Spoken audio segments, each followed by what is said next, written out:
Everyone. सो आज हम करने वाले कुछ इंपॉर्टेंट क्वेश्चन सर्विस मार्केटिंग के। सो स्टार्ट करते हैं। सो मैं पहले आपको एक चीज़ बताता हूँ, जितने भी ये येलो कलर से मार्क हैं, ये सारे टॉपिक्स मैंने इस वीडियो में कवर किए हैं। हो सकता है आपको ऐसा लगे कि वीडियो काफ़ी बड़ी है, काफ़ी सारे टॉपिक्स हैं, पर सच में काफ़ी आसान टॉपिक्स हैं। ठीक है, वो बस टॉपिक्स काफ़ी सारे हैं, इसीलिए थोड़ी वीडियो ये बड़ी बनी है।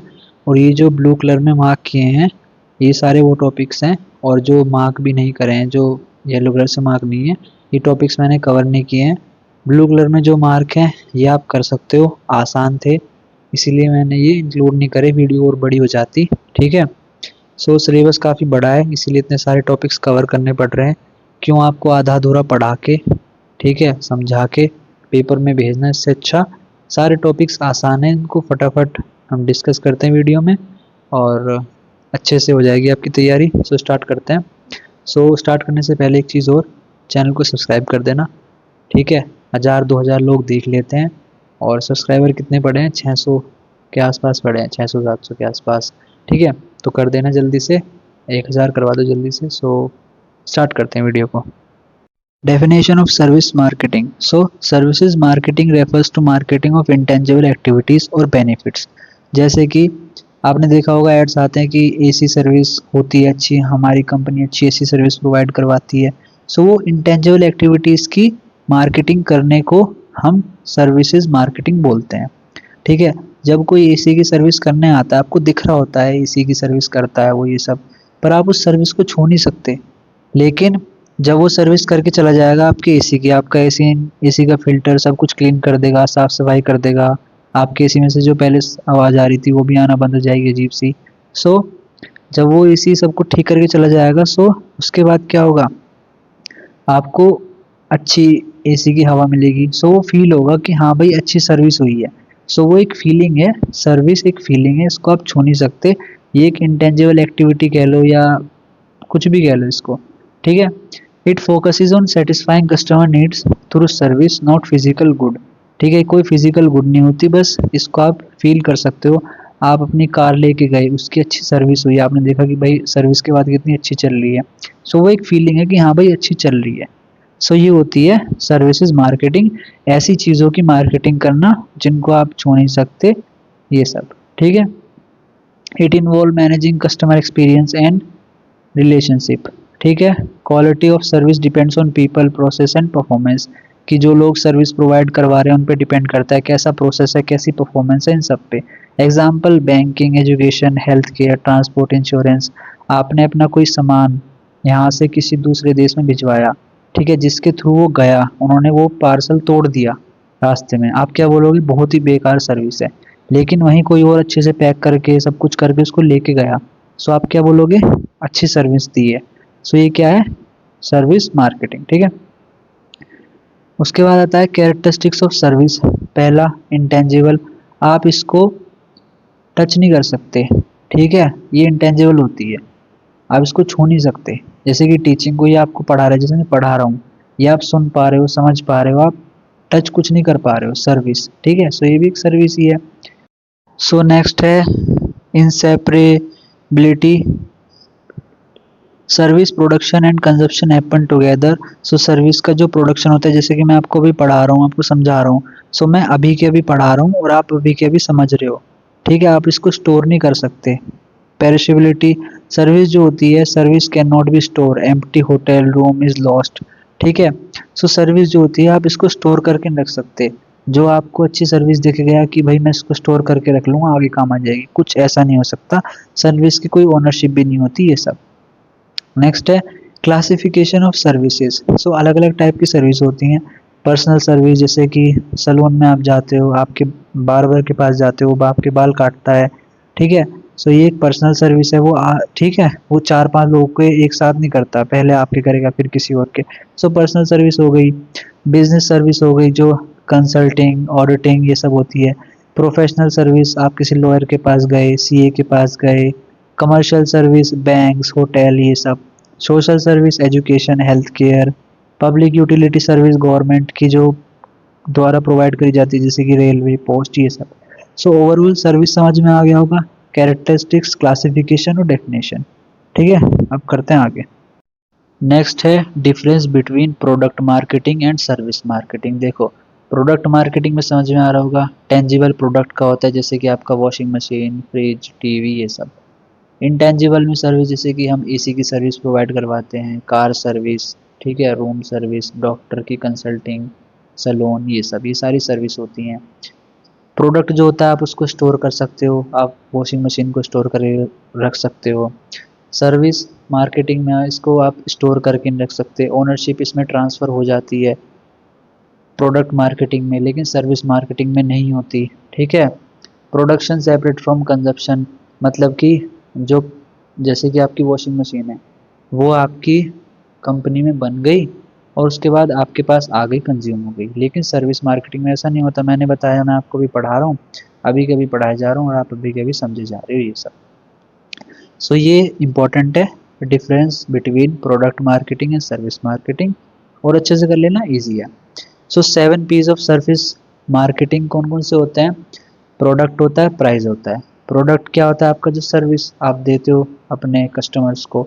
Include core service and supporting service, quality of service decide customer satisfaction. आप किसी सलून में गए, उसने आपके बाल काटे, ठीक है, आप किसी डॉक्टर के पास गए, उसने आपको अच्छी कंसल्टिंग दी कि भाई ऐसे ऐसे कर लो, ठीक है, ये दवाई ले लो, ये मेडिसिन ले लो, ठीक है, आप सीए के पास गए, उसने आपकी टैक्स फाइलिंग जो भी किया, ठीक है। सो ये सारी क्या है? सर्विसेज हैं, ठीक है। और जितनी अच्छी वो सर्विस प्रोवाइड करेंगे उतना ही आप सेटिस्फाई हो पाओगे कि हाँ भाई, बाल अच्छे काटे हैं इसने, अगली बार से इसी के पास जाऊँगा, ठीक है। नेक्स्ट है price. Price is the amount charge for service. Basic है, जो प्राइस चार्ज होता है सर्विस के लिए, ठीक है, कि भाई मैंने आपका इतना काम किया, आपकी एसी की सर्विस करी, मुझे आप 800 रुपये दो, 600 रुपये दो, 700 रुपये दो, जो भी है, ठीक है। It depends on demand, cost, competition, कि भाई कितनी डिमांड है, ठीक है। हो सकता है कि जब आपका वो आते हैं, समर्स आते हैं, ठीक है, गर्मी का मौसम आता है, तो उसमें एसी की जो सर्विस होती है उनके प्राइस हाई हो जाते हो कि भाई बहुत ज़्यादा लोग करवा रहे हैं, अपने घर बुला रहे हैं लोगों को, एसी सर्विस करवा रहे हैं, ठीक है, आ गए हैं, वो आ गए हैं, समर्स आ गए हैं। वहीं विंटर हो, विंटर में क्या पता प्राइस कम हो जाते हो कि भाई विंटर में तो कोई एसी यूज़ करता नहीं है, तो लोग क्या पता पहली सर्विस करवा ले तो कम प्राइस में कर देते हैं, और उनकी जो सर्विस करने वाले होते हैं उनकी इनकम भी जनरेट नहीं होती है कि भाई विंटर में एसी कौन चलाता है, तो सर्विस ही कौन कराएगा। सो ये सब। नेक्स्ट है थर्ड पी, प्लेस। प्लेस हो जहाँ पर वो सर्विस डिलीवर करी गई है, हो सकता है ऑफलाइन हो, आपके घर पे आके, आप कहीं स्टोर पे गए हो, वहाँ मिली हो आपको सर्विस। ऑनलाइन हो सकता है कि आपने किसी को फ़ोन किया हो कि भाई मुझे बैंकिंग में ये सर्विस चाहिए, उसने आपकी फ़ोन पे हेल्प करी हो। सो ये होता है प्लेस जहाँ पर होता है। फोर्थ है प्रमोशन। प्रमोशन जो होता है 7 पीज़ में, कि भाई हमारी जो सर्विस है उसकी अवेयरनेस फैलाना, ट्रस्ट बिल्ड करना, हमारे सर्विस के बारे में बताना। जैसे कि आपने देखा होगा, आप किसी बाल कटवाने की, या ये एग्जांपल मैं बार बार ले रहा हूँ, इजी भी आप समझ भी पा रहे होंगे, कि भाई आप गए, आपने अपने दोस्त को बताया कि भाई उस वो अच्छे बाल काटता है, मैं तो हमसे करवाता हूँ, तो भी हमसे करवा ले। सो ये वर्ड टू माउथ हो गया, ये हो गया प्रमोशन सर्विस का। पीपल, पीपल कौन कौन हो गया? एम्प्लॉयज़ हो गए, सर्विस स्टाफ हो गया, जो आपकी वो करेंगे, सर्विस करेंगे किसी कार की, बाइक की, या फिर कोई सर्विस प्रोवाइड करेंगे आपको, ठीक है। प्रोसेस, प्रोसेस हो गया is the method of delivering service, कि भाई आप गए, सपोज़ एग्जांपल लेते हैं, सलून का ही लेते हैं, आप गए वहाँ जाके आप बैठे, ठीक है, आपने वेट किया, फिर आपके बैठने के बाद 2-3 मिनट बाद ही आपका नंबर आ गया, आप वहाँ गए, उसने अच्छे से आपके जो जो कोई क्लीन कपड़ा था उससे सब कुछ साफ़ सफाई करी पहले टेबल की, ठीक है, सैनिटाइज़र करा। ये पूरा एक प्रोसेस हो गया कि भाई आपको भी अच्छा लगेगा कि भाई साफ़ सफाई से सारे काम कर रहा है। सो ये प्रोसेस हो गया। Physical evidence, physical evidence shows visible proof of service, मतलब कि प्रूफ होता है भाई, जैसे आप एसी का एग्जांपल लेते हैं, तो एसी सर्विस ठीक करने वाला आपके घर पे आएगा, टूल्स लेके आएगा, इक्विपमेंट लेके आएगा, ठीक है, फिर वो कवर करता है पूरा कि गंदा ना हो कमरा, ठीक है, उसके बाद पानी से सफाई करता है। सो ये एक फिजिकल एविडेंस आपको दिख रहा है, सर्विस होती हुई दिख रही है।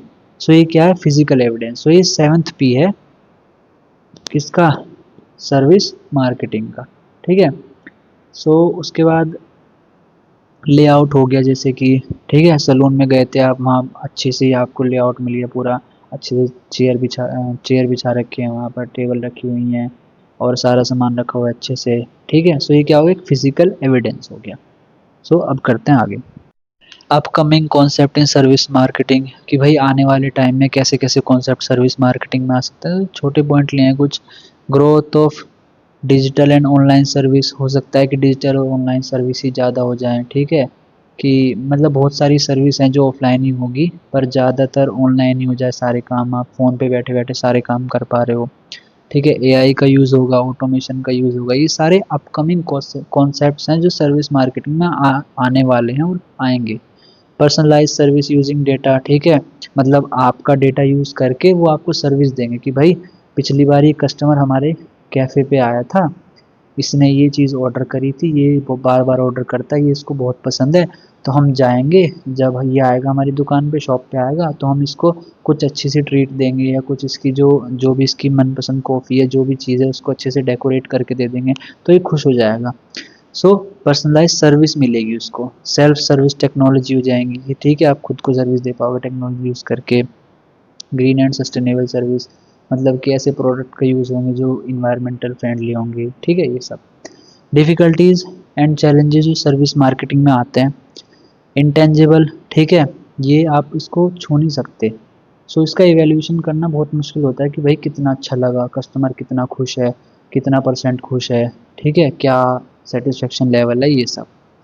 मेंटेनिंग कंसिस्टेंट सर्विस क्वालिटी, मतलब ज़रूरी नहीं है कि जो पहले आपको सर्विस मिली हो पहली पहली बार, तो कोई आता है ना, मेहमान घर में आता है तो कितने अच्छे से ट्रीट करते हैं, बार बार आता रहता है तो कितना अजीब लगता है कि भाई बार बार आ जाता है, तो फिर वो उसका ट्रीटमेंट जो पहले पहले दिन था ना वो चेंज हो जाता है, कि भाई पहले दिन आया पनीर वनीर बना, दूसरे दिन आया थोड़ी अच्छी सी सब्जी बन गई, छोले वोले बना दिए उसके लिए, बार बार आया जा रहा है, फिर तो उससे दाल रोटी से खिलाना शुरू कर देते हैं, ठीक है। सो एक बेसिक एग्जांपल है कि सर्विस जो है ना, कंसिस्टेंसी मिलना बहुत मतलब मुश्किल हो जाता है, कि जो पहले सर्विस मिली पहले जैसी वो सेम टू सेम अगली बार भी मिले, ये बहुत मुश्किल होता है। High dependency on human resources, ठीक है, ह्यूमन पे बहुत डिपेंडेंसी रहती है, क्यों, क्योंकि आपके जो बाल काटेगा या फिर आपकी एसी की सर्विस करेगा वो कोई इंसान ही करेगा, ठीक है, और अगर वो इंसान ही खराब होगा, वो अच्छे से नहीं करेगा, तो ये बहुत ज़रूरी है। अगर वहीं वो काम मशीन कर पाती तो कितना अच्छा होता, ठीक है, कि मशीन में टाइपिंग करो बहुत अच्छे से कर देगी मशीन तो, लेकिन इसमें सर्विस मार्केटिंग में डिपेंडेंसी रहती है एक इंसान पे, कि भाई इंसान को करना है वो काम, ठीक है, तो ये भी एक चैलेंज है। मैनेजिंग कस्टमर एक्सपेक्टेशन, भाई आप सोच के गए थे कुछ और, वहाँ मिला कुछ और, तो ये भी बहुत मुश्किल होता है कि कस्टमर बहुत उम्मीदें लेके आता है और उसकी उम्मीदों पे खरा उतरना बहुत मुश्किल हो जाता है, ये सब। डिफ़िकल्टी इन स्टैंडर्डाइजेशन, की एक स्टैंडर्ड मेंटेन करके रखना बहुत मुश्किल होता है। हैंडलिंग कस्टमर कंप्लेंट इफेक्टिवली, सो ये सारे बहुत चैलेंजेस होते हैं जो सर्विस मार्केटिंग में होते हैं। नेक्स्ट है consumer behaviour in services, consumer behaviour studies how and why customer choose services. So consumer behaviour मतलब कंज्यूमर जो आपकी सर्विस को लेगा, आप वो क्या सोच के लेगा, क्या चूज करेगा, कि भाई उसकी स्टडी करना, ठीक है, कि कस्टमर को क्या चाहिए। Service buying is influenced by trust and past experience, कि वही जो कस्टमर है ना उसकी वो आपकी सर्विस क्यों ले, ठीक है, क्या कारण हो सकता है, कि भाई पास्ट में ऐसा हो सकता है कि बहुत अच्छा एक्सपीरियंस हुआ उसको, कि भाई वो आया, आपने उसने वो आप बाइक की सर्विस करवाने गए थे, उसने इतनी अच्छी करी कि बाइक में कोई दिक्कत ही नहीं आई आगे कभी बहुत लंबे टाइम तक, तो आप उसके पास ही गए कि भाई मैं तो बहुत खुश हूँ, तूने पिछली बार ही बहुत अच्छा काम किया था, अब के भी ऐसे ही कर दे, ठीक है। सो पास्ट एक्सपीरियंस से भरोसा बनता है, किसका, कंज्यूमर का। सो ऐसे भी ट्रस्ट बिल्ड होता है। कस्टमर लुक फॉर क्वालिटी, ठीक है, वैल्यू और रिलायबिलिटी, ठीक है। सो इन सब से जो कंज्यूमर होता है ना वो ये सारी चीज़ें देखता है, क्वालिटी, ठीक है, रिलायबिलिटी एंड वैल्यू, ये सारी चीज़ें देखता है कि भाई क्वालिटी भी अच्छी मिले, वैल्यू भी अच्छी मिले, जो मैं पैसे इन्वेस्ट कर रहा हूँ, पैसे दे रहा हूँ, ठीक है। Personal lead and preference affect service choice, कि भाई उसकी पर्सनल ज़रूरतें क्या हैं, कैसी उसको सर्विस चाहिए, इस सब पे भी डिपेंड करता है कि उसका बिहेवियर कैसा होगा। ये सारी चीज़ें हैं, आगे 2-3 पॉइंटों में पढ़ लेना। सर्विस डिज़ाइन क्या होता है, service design means planning and organising service delivery, मतलब कि डिज़ाइन करना कि भाई हम उस बंदे को कैसे सर्विस देंगे।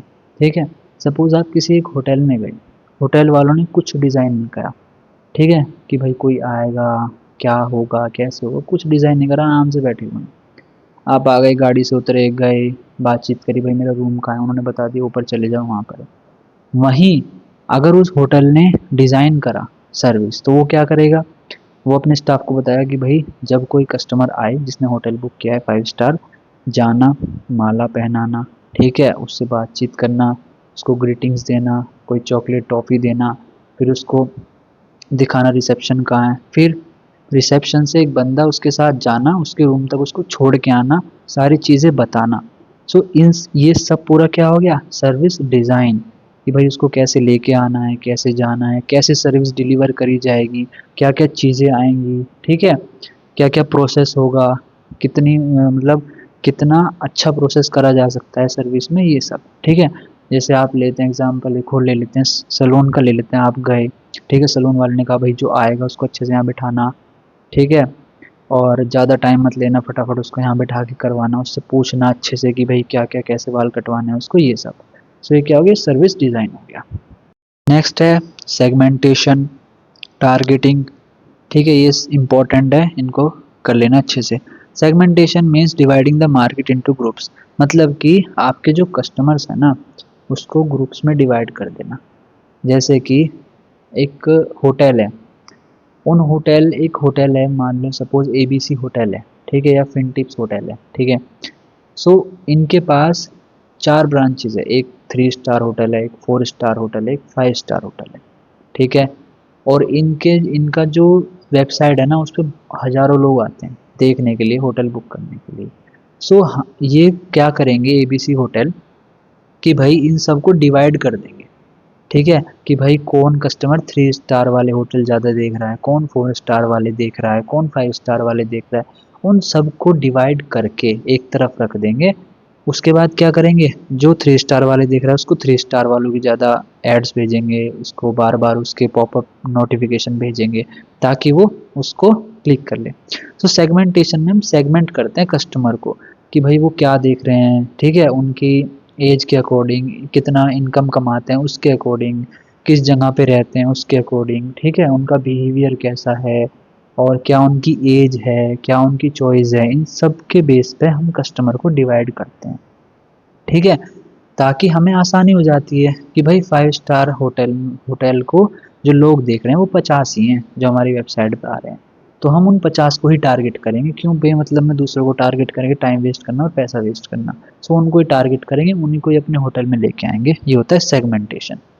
टारगेटिंग मतलब, targeting means selecting specific customer segmentation, firm evaluate segment size and profitability, resource as focus on choose segments। सो जैसे कि टारगेट कर देना, सेगमेंट कर दे डिवाइड, अब मैंने बताया 50 लोग निकल के आ गए जो 5 स्टार होटल देख रहे हैं, 100 लोग निकल के आ गए जो 4 स्टार देख रहे हैं।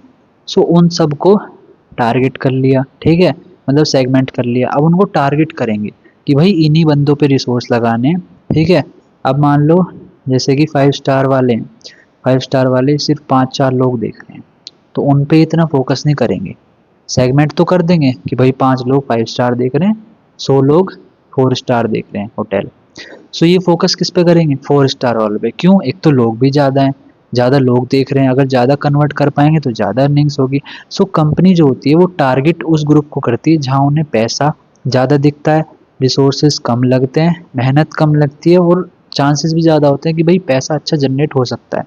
सो उस सेगमेंट को टारगेट करते हैं ये, ठीक है। सो ये होता है टारगेटिंग।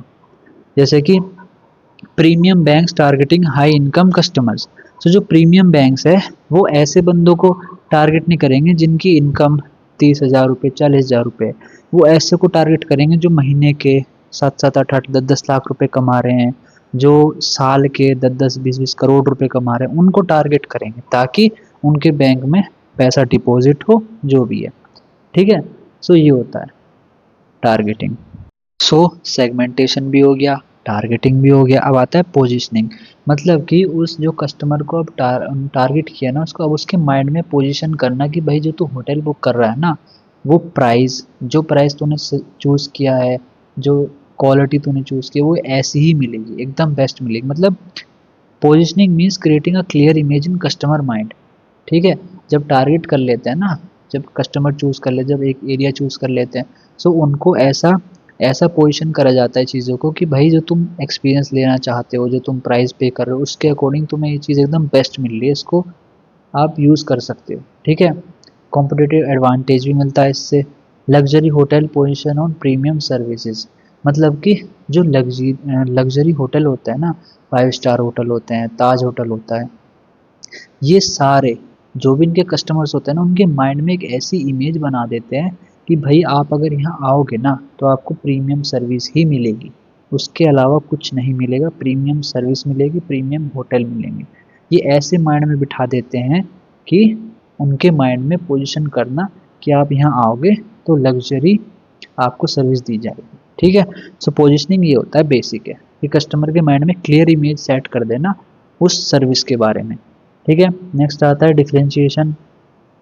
बेसिक है, differentiation means making services different from competitors, मतलब जो कॉम्पिटिटर प्रोवाइड कर रहा है ना उससे सर्विस को अलग बना देना। ठीक है, ये होता है डिफरेंशिएशन।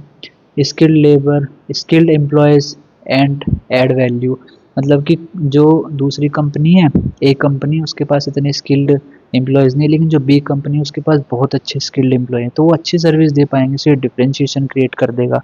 ठीक है, टेक्नोलॉजी हो सकता है ए कंपनी के पास अच्छी टेक्नोलॉजी हो, बी के पास ना हो, तो ए कंपनी को वहाँ एडवांटेज मिल जाएगा कि भाई हमारे पास तो टेक्नोलॉजी अच्छी है, हम अच्छी सर्विस दे सकते हैं।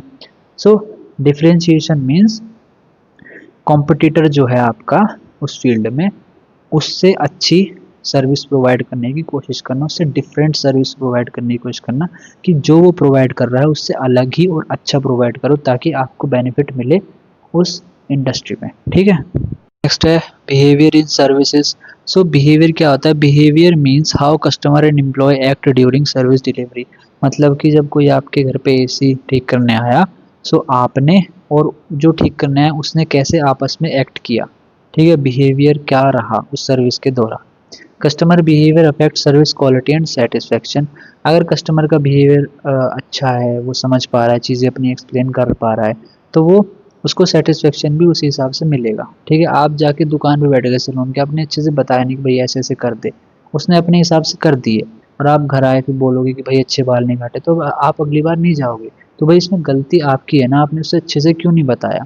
तो consumer behaviour affect service quality, consumer का जो बिहेवियर है वो अफेक्ट करता है सर्विस की क्वालिटी को। Employee behaviour directly influence customer experience, वही है, कोई अच्छा एम्प्लॉय आएगा, वो आपसे अच्छे से बातचीत करेगा, अच्छे से सब कुछ समझाएगा, तो आपका बिहेवियर जो है वो भी तो अच्छा होगा ना। ठीक है, सो कस्टमर का एक्सपीरियंस भी, कस्टमर का जो एक्सपीरियंस है वो भी अच्छा होगा।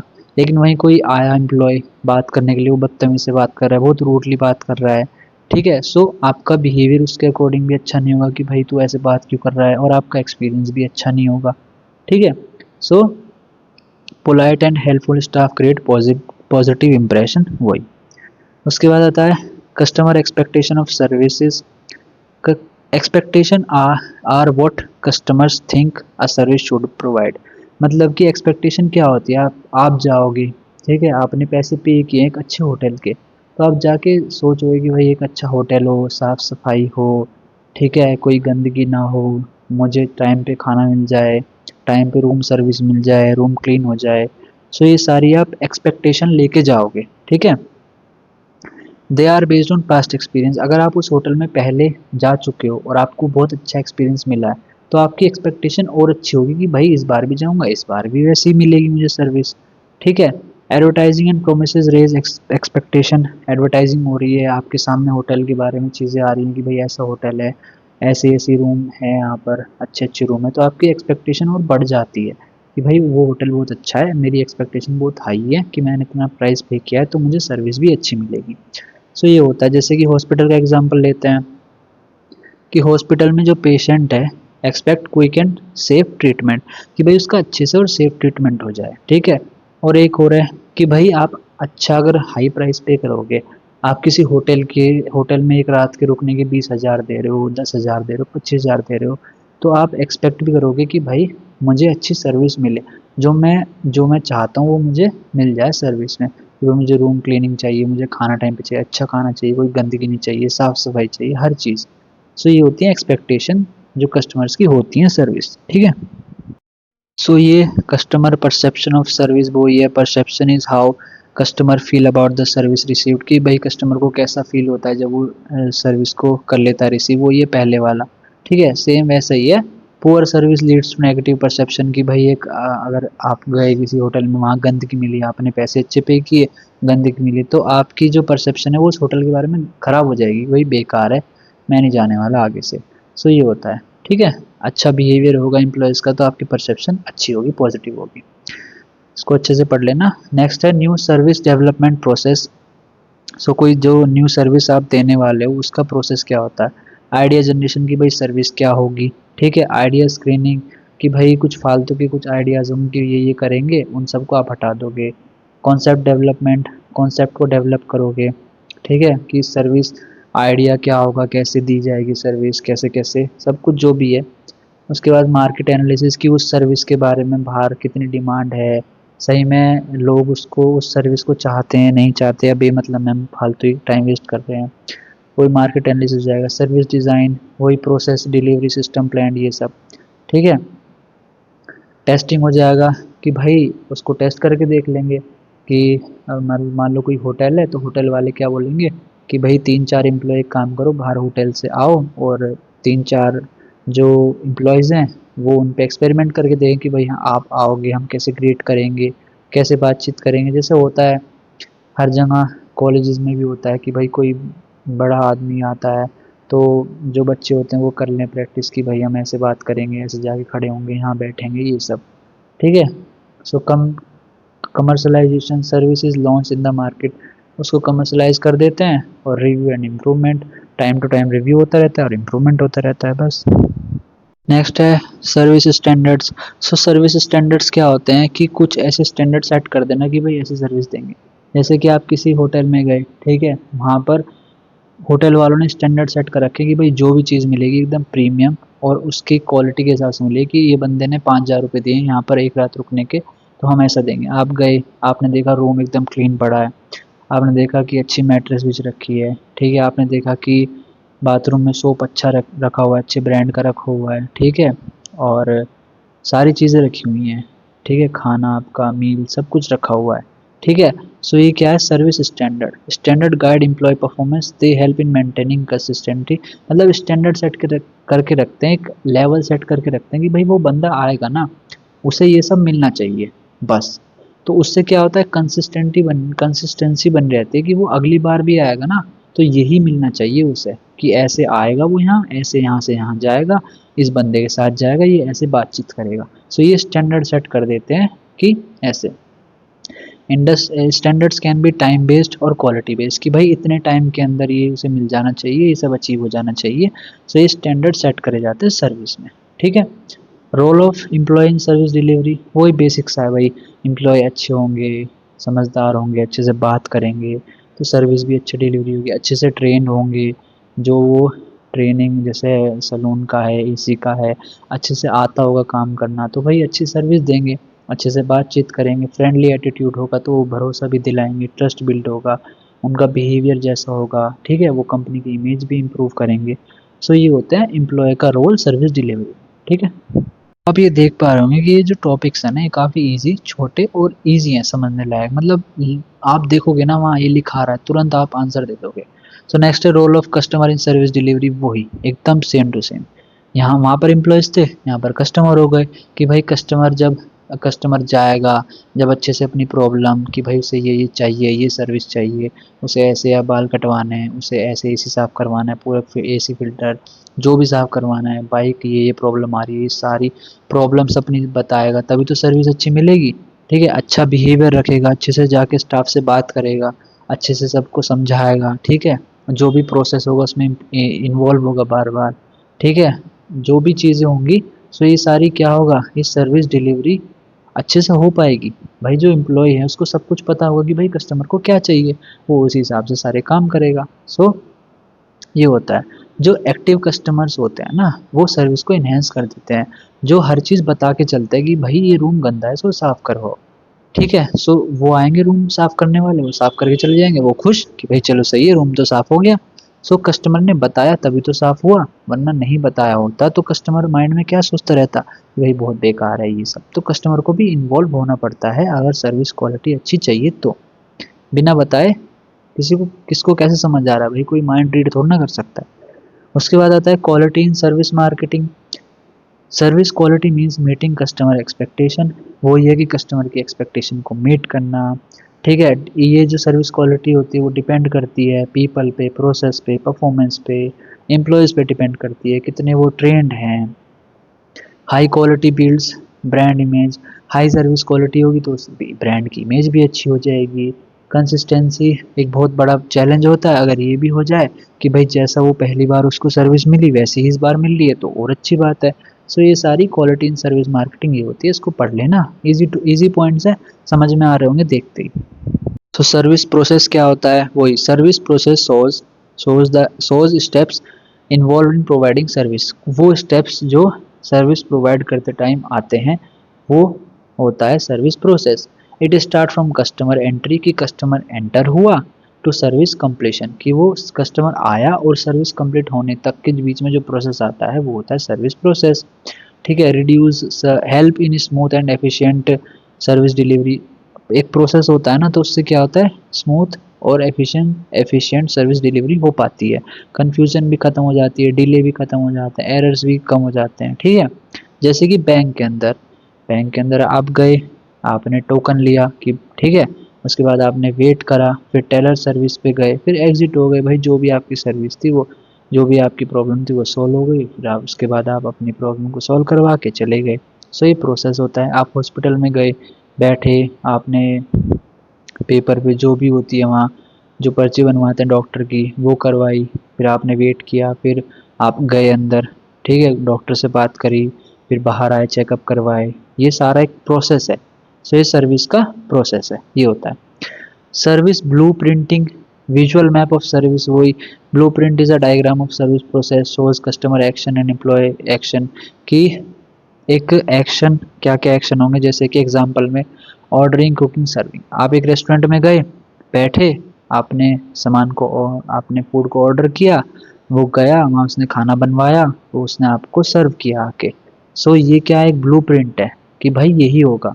ऐसा तो नहीं होगा कि आप गए बैठे, ठीक है, और जो रेस्टोरेंट वाला था उसने कहा कि भाई इनको इनमें से कुछ भी आइटम दे दो, आप ऑर्डर करोगे ना। सब प्रोसेस होता है, एक स्टेप होता है, एक ब्लूप्रिंट होता है कि कैसे कैसे काम होगा, ठीक है।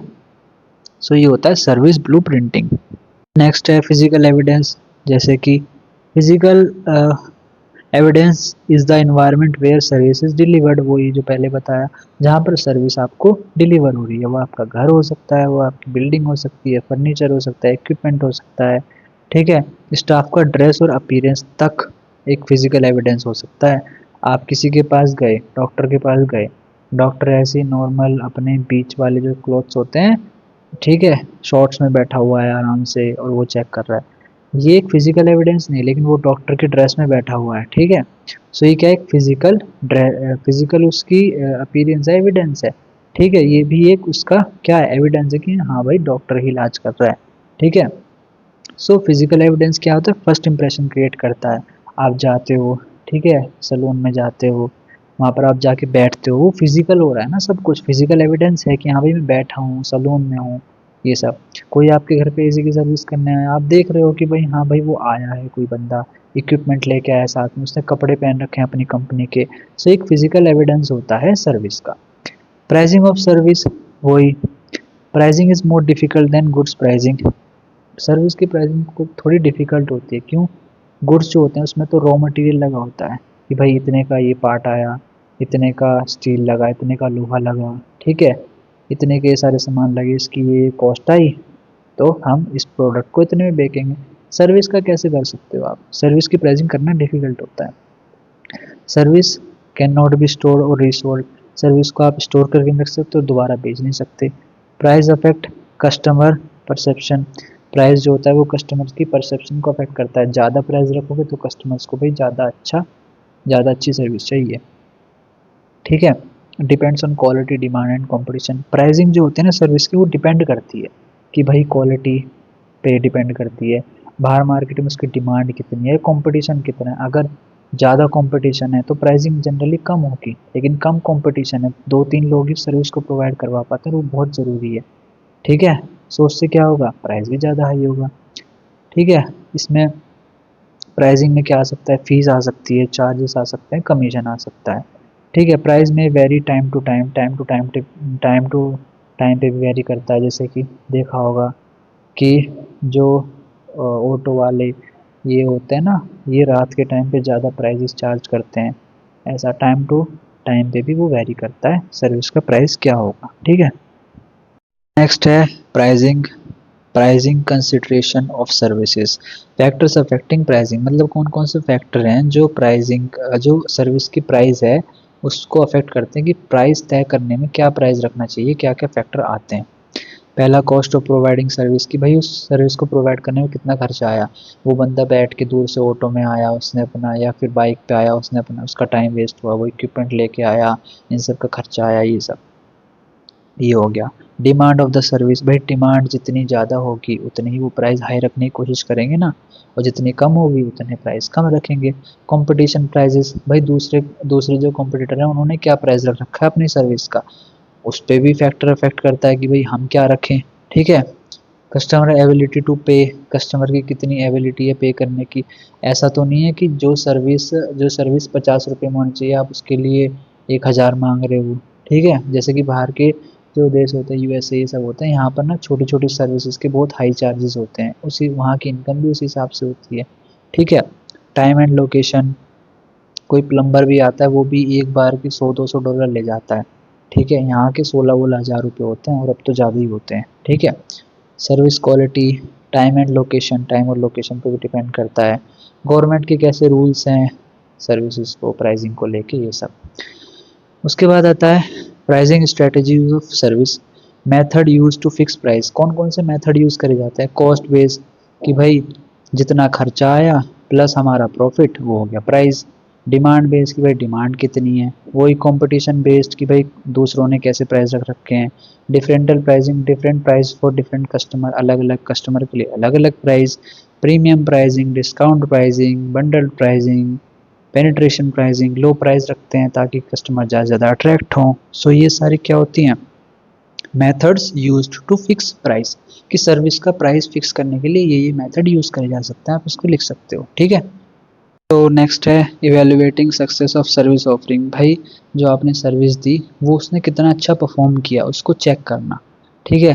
जैसे कि इवेल्युएशन में मींस मेजरिंग सर्विस परफॉर्मेंस, वही has no customer satisfaction level. आपने कस्टमर को कहा कि भाई आपको पाँच पाँच में से हमें पॉइंट्स देने हैं कि आपको सर्विस कैसी लगी। वो 4 देगा, 3 देगा, 2 देगा, 5 देगा, तो समझ में आ जाएगी हाँ हाँ भाई खुश है बंदा। अगर 5 दिए तो भाई बहुत ही बढ़िया सर्विस लगी है इसको, ऐसा। Shows strength and weakness of service. So जब हम इवेल्युएट करते हैं ना सर्विस को, तो ये हमारी स्ट्रेंथ और वीकनेस बताते हैं कि भाई हम कहाँ कहाँ स्ट्रेंथ है हमारी, कहाँ कहाँ वीकनेस है, ठीक है। हो सकता है कि आपने एक फॉर्म बनाया उसमें लिखा हो कि रूम सर्विस, ठीक है, फूड सर्विस, आपने क्लीनिंग सर्विस, या जो भी क्लॉथ साफ करने की जो लॉन्ड्री सर्विस होती है, सो आपने अलग अलग लिख दी, उसमें लिख दिया। सो आपको पता चल जाएगा कि भाई बंदा रूम सर्विस से ज़्यादा खुश है, या ठीक है मील जो फूड सर्विस है उससे ज़्यादा खुश है, किस चीज़ से। तो स्ट्रेंथ और वीकनेस भी पता चल जाएगी। रिड्यूस कस्टमर कंप्लेन, अगर कस्टमर की कंप्लेन रिड्यूस करने में हेल्प मिलेगी, और कस्टमर की अगर कंप्लेन रिड्यूस होती चली जाएगी तो भाई अच्छी बात है। तो और ठीक है, फीडबैक फॉर्म्स होते हैं बैंक और होटल में, ये सब। उसके बाद आता है measurement of service quality, ways to measure service quality. Customer feedback ले सकते हो आप, सर्वेज एंड क्वेश्चनरीज, ठीक है। SERVQUAL model, expectation versus perception, कि भाई कस्टमर क्या सोच के आया था और उसे क्या मिला। कंप्लेंट एनालिसिस कर सकते हो आप। कस्टमर रिटेंशन रेट, की भाई कस्टमर कितने कस्टमर को आप अपने पास रिटेन कर पा रहे हो, कितने कस्टमर आपके पास होटल में बार बार आ रहे हैं, ठीक है, आपके होटल को बुक कर रहे हैं, ये सब। सर्विस डिलीवरी टाइम, सर्विस का डिलीवरी टाइम क्या है, ये सब टूल होते हैं मेजर करने के सर्विस क्वालिटी कैसी गई है, ठीक है। नेक्स्ट है कंप्लेंट हैंडलिंग, वही डीलिंग विद कस्टमर कंप्लेंट की, कस्टमर की कंप्लेंट के साथ डील करना। कि complaint handling means listening to customer problems, वही complaint help to identify service gap, कि भाई जहाँ जहाँ अगर आप जब कंप्लेंट हैंडलिंग करोगे तो आपको सर्विस गैप पता चलेंगे कि भाई यहाँ यहाँ दिक्कत आ रही है, यहाँ यहाँ कस्टमर खुश नहीं है। Quick response is very important, complaint handling में क्विक रिस्पॉन्स बहुत ज़रूरी होता है कि आज कस्टमर ने कंप्लेंट डाली और 4-5 घंटे के अंदर या 24 घंटे के अंदर उसको सॉल्यूशन मिल गया। ठीक है, एम्प्लॉय जो होते हैं, employee should be polite and patient. ठीक है, उनको पोलाइट होना चाहिए और पेशेंट होना चाहिए कि भाई जो भी अपने कस्टमर के साथ वो बातचीत करे तो उन पोलाइटली तरीके से करे। ठीक है, शांत होके। Proper system should be exist for complaint, कि भाई एक प्रॉपर सिस्टम होना चाहिए कि एक डिपार्टमेंट ही रख दिया कि भाई आप सारी कंप्लेंट को देखना, ये सब। रिफंड और replacement in case of poor service, अगर पुअर सर्विस मिली है तो भाई उसको रिफंड कर दो, कुछ पैसा रिफंड कर दो। या आप किसी प्रोडक्ट की, किसी मान लो बाइक की सर्विस करी थी, कोई प्रोडक्ट एकदम से ख़राब हो गया जाती तो उसको रिप्लेस कर दो नए के साथ। ठीक है, सो ये सब होता है कंप्लेंट हैंडलिंग का। ठीक है, आई होप आपको समझ में आ रहा होगा। चैनल को सब्सक्राइब कर देना, वीडियो को लाइक कर देना और कमेंट करके बताना कि आपका रूरल मार्केटिंग का पेपर कैसा गया। सो नेक्स्ट है latest issues in service marketing with reference to Uber, Ola, Oyo, Swiggy, Zomato. So क्योंकि ये सारे सर्विस प्रोवाइड करते हैं, स्विगी भी, जोमेटो डिलीवरी करता है, स्विगी भी। ठीक है, खाना ये सब, ओयो, ठीक है, होटल्स होते हैं, उबर आपकी, ओला टैक्सी, ये सब टैक्सी वैक्सी होती है। सो क्या क्या इश्यूज आ रहे हैं इनके अंदर। ठीक है, regulatory and legal challenges, ride sharing regulation affect Uber, Ola, different cities due to licensing, safety, compliance requirement, अलग अलग जगह पे अलग अलग रूल्स रेगुलेशन है, सेफ्टी रिक्वायरमेंट्स है। ठीक है, दिल्ली जैसे इलाके में ज़्यादा ज़्यादा वो सेफ्टी की तरफ देखा जाता है, या ऐसी जो सिटीज़ होती है बड़ी सिटीज़, वहाँ पर बहुत सारे कंप्लायंस होते हैं, ट्रैफिक रूल्स, हर चीज़ फॉलो करनी पड़ती है, जो कि अच्छी बात भी है, करनी चाहिए। Food safety and worker classification rule impact Swiggy and Zomato operation under local laws. ठीक है, फूड सेफ्टी से रिलेटेड भी इश्यूज फेस करने पड़ते हैं। Gig worker and labour issues, Ola and Uber have been rated among the worst platform for gig worker, कि भाई आप छोटा मोटा कुछ साइड काम करना चाहते हो तो आप ओला, उबर इन सब पे जा सकते हो, कि भाई आप राइड्स दे सकते हो, जिससे कि आपकी थोड़ी अर्निंग्स हो जाएगी। ठीक है, क्योंकि एक ख़राब कंडीशन में काम करना पड़ता है, कम पैसे मिलते हैं, इसीलिए इन सब में इश्यूज आ रहे हैं। On going debates about right benefits and safety for delivery Riders, ये आपको पता ही है कि भाई जल्दी डिलीवरी करने के चक्कर में राइडर्स की डेथ भी हो जाती है, ट्रैफिक में जल्दी जाना पड़ता है। ठीक है, जल्दबाजी में। सो ये सारे कुछ प्रॉब्लम्स हैं जो फेस हो रहे हैं। ठीक है, pension regulatory pension regulators are now pushing platform like Uber, Ola, Swiggy to include drivers in social security system. ठीक है, सोशल सिक्योरिटी सिस्टम में इनको इंक्लूड करा जाए कि भाई इनको भी कुछ अमाउंट मिला जाए जब ये छोड़े काम, एक तरीके से इनका कुछ अमाउंट फिक्स करता रहे साइड में फ्यूचर सेफ्टी के लिए। है safety and customer experience issue, कि भाई कस्टमर्स जो होते हैं वो राइड को कैंसिल कर देते हैं, सपोर्ट नहीं मिल पाता, सेफ्टी इशू होते हैं। अभी देखा होगा आप, इंस्टाग्राम पे भी देखते होंगे कि भाई बहुत सारे लोग डालते हैं रील की हेलमेट बहुत अजीब अजीब से दे रखे हैं। ठीक है, बिल्डिंग में काम करने वाले हेलमेट पकड़ा रहे हैं। ठीक है, सो ये सारी सर्विसेज जो इश्यूज हैं ये फेस हो रहे हैं। ठीक है, सर्विस प्रोवाइड करते टाइम। ठीक है, और प्रॉब्लम भी सॉल्व नहीं हो पा रही है टाइम पे, बस कंप्लेन लिख के छोड़ देते हैं और अलग तरीके से बदतमीज़ी से बात करते हैं, जो स्टाफ है वो भी काफ़ी रूड है। सो ये सारी जो प्रॉब्लम्स है ये फेस हो रहे हैं इन सब कंपनीज में। क्वालिटी एंड कंसिस्टेंसी प्रॉब्लम, वही क्वालिटी नहीं मिल पा रही है। ठीक है, ओला की जो स्कूटीज़ हैं वो भी देखा होगा आपने, बहुत बेकार सर्विस हो रही है उनकी भी, कितना मतलब बहुत टोल करा जाता है उनको भी। ठीक है, सो ये सारी जो प्रॉब्लम्स हैं ये सब फेस हो रही हैं, आप देख लो, इनको पढ़ लेना, आसान है ये मैंने इसलिए ले लिया क्योंकि हो सकता है ये एक अलग तरीके से कॉन्सेप्ट की तरह आ जाए, कि एक क्वेश्चन बन जाए कि ओला उबर में क्या क्या प्रॉब्लम्स हो रही हैं आजकल कंपनियों में क्या दिक्कत आ रही है। ठीक है, क्योंकि ये चीज़ें लेटेस्ट हैं थोड़ी, इसीलिए। नेक्स्ट है वही customer service support, poor customer complaint handling. ठीक है, और चैटबॉट्स इंक्रीज, चैटबॉट पे कर दिया है कि भाई कुछ भी हो रहा है चैटबॉट पे जाओ, एआई आंसर देता रहेगा। ठीक है, नंबर प्रोवाइड नहीं करते अच्छे से, अपने ईमेल प्रोवाइड नहीं करते कि भाई ईमेल हो जाए, वरना ह्यूमन सपोर्ट होता है तो किसी इंसान से बात कर लेते हैं तो वो समझ जाता है दिक्कत को। अब चैटबॉट को क्या पता। ठीक है, pricing and commission controversies. Pricing पे होता है कि भाई बहुत हाई चार्जेस लेते हैं डिलीवरी के, ये सब के। ठीक है, high commission charge by Swiggy Zomato affect restaurant profitability. Restaurant जो होते हैं उनके भी प्रॉफिट्स पे इफेक्ट पड़ता है कि वो ज़्यादा कमीशन चार्ज करते हैं कि भाई हम आपका फूड डिलीवर तो कर देंगे पर हमें ज़्यादा कमीशन चाहिए। ठीक है, जिसकी वजह से बहुत दिक्कत होती है। Reduction in free delivery distance and increase platform fee dual negative perception. So जो फ्री डिलीवरी होती है इन सब की वजह से जो डिस्टेंस भी बढ़ जाता है, इन सब की वजह से भी एक नेगेटिव परसेप्शन क्रिएट हो जाता है इन कंपनीज के लिए। सो ये सारी चीज़ें थी आज की वीडियो में। सो आई होप आपको समझ में आया होगा। So best of luck exam के लिए, अच्छे से कर लेना, सब कुछ कवर कर दिया है बाकी। और सब्सक्राइब कर देना चैनल को, और कमेंट करके ज़रूर बताना कि आपका रूरल मार्केटिंग का पेपर कैसा गया और बाकी सारे पेपर कैसे गए। सो मिलते हैं अगली वीडियो में। Thank you, bye.